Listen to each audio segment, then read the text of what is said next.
I don't know about your kids, but sometimes over winter break, my kids start acting nutty and they really need a little bit more structure in their day.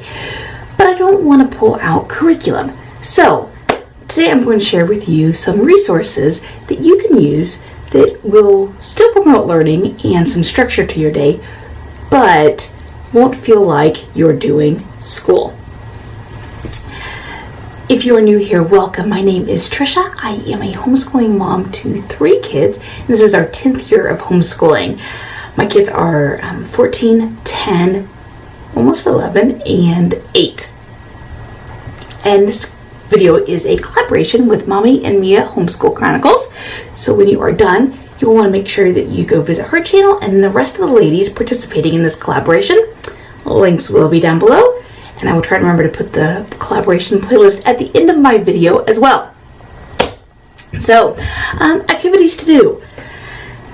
Like I said, sometimes my kids just need a little bit of more structure in our days. So I usually carve out an hour or so during homeschool, during our winter breaks, or any breaks really that are longer than a few days. And I try to keep it about the same time every day. And we have some activities. So,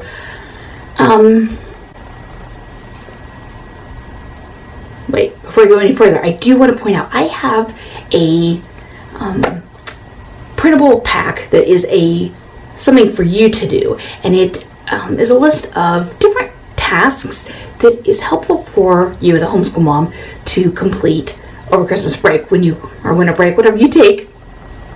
And if you don't take a break, it's still a good time to do it. I will leave that link down below. It's over on my blog. Now, the video. First one, we really love, and you've heard me talk about this before, I'm sure if you are a subscriber, the chalk pastel lessons from You Are an Artist. We discovered these last winter, and I fell in love. These videos are short. We can do a complete lesson, including setup and cleanup, in about 20 minutes, sometimes a little less, depending on the video. So it's quick. There's not very much cleanup or setup, which is a huge plus for someone like me. And the videos are well done. And I do not have a natural art instinct, but I'm pretty proud of what I do with these.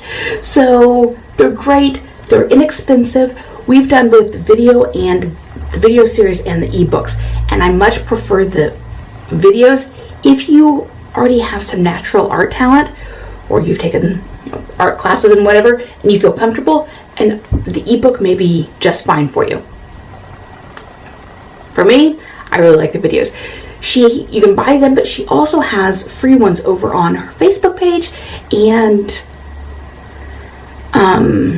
on her YouTube channel. So be sure to check that out. The resources for all of these will be included in a blog post. Since I have so many resources, I'll just put them up over there on my blog. The link for the blog post will be down below.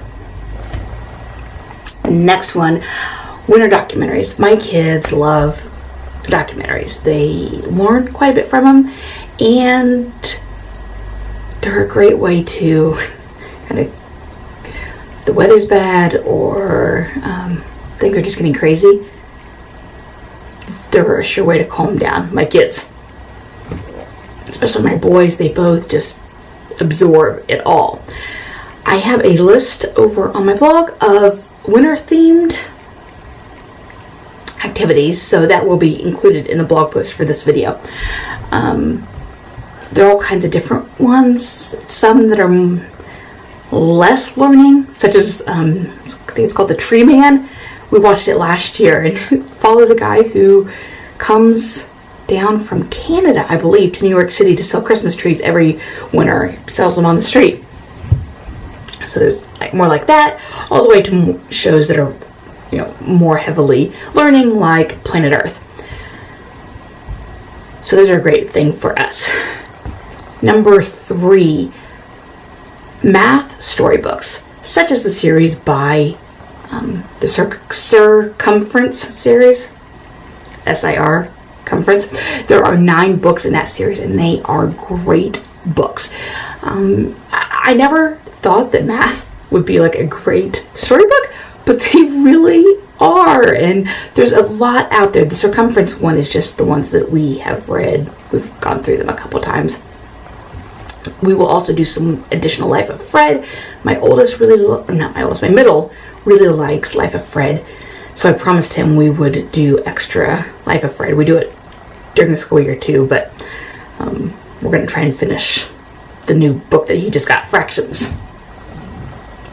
Number 4, we really like the apps from Critical Thinking Company and from Dragonbox. From Critical Thinking Company, the Editor-in-Chief app is really good. And there are different ones depending on which level you want. They are spendy, but there is a light version of each one to try out before you decide if you want to buy it or not. Editor-in-Chief, Balance Bender, and Mind Benders are the ones we like.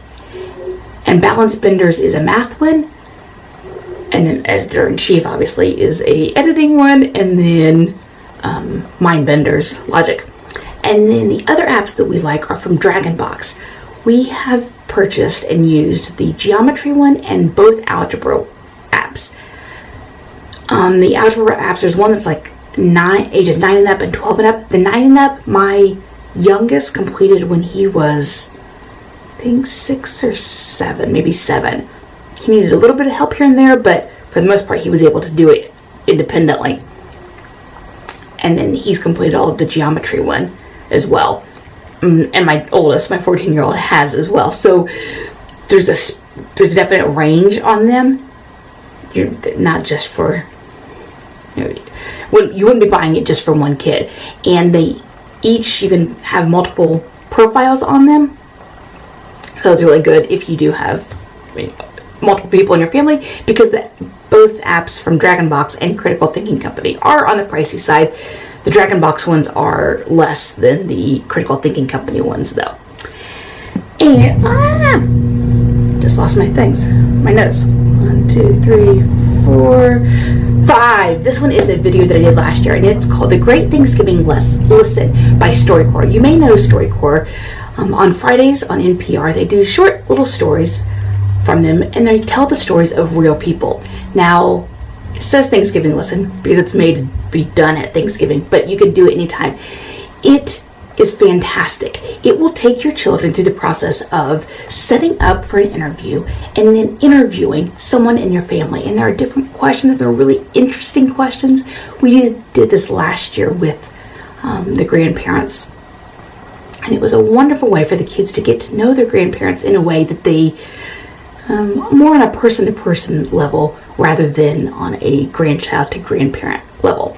I will link my video about it in the blog post, as well as the resources for it. It's free. There's a curriculum, kind of lesson plans. There are videos to teach you and your kids about the interview process and good interview skills and how to ask questions and all of that. It is really fantastic, and we really enjoyed doing that last year. So there are 5 activities that you can do this winter break, spring break, anytime next summer, that will keep you and your kids learning over the break, as well as kind of provide a little structure to your break. Click on the playlist that is on the screen right now. My blog post is on the screen as well. Thanks for watching.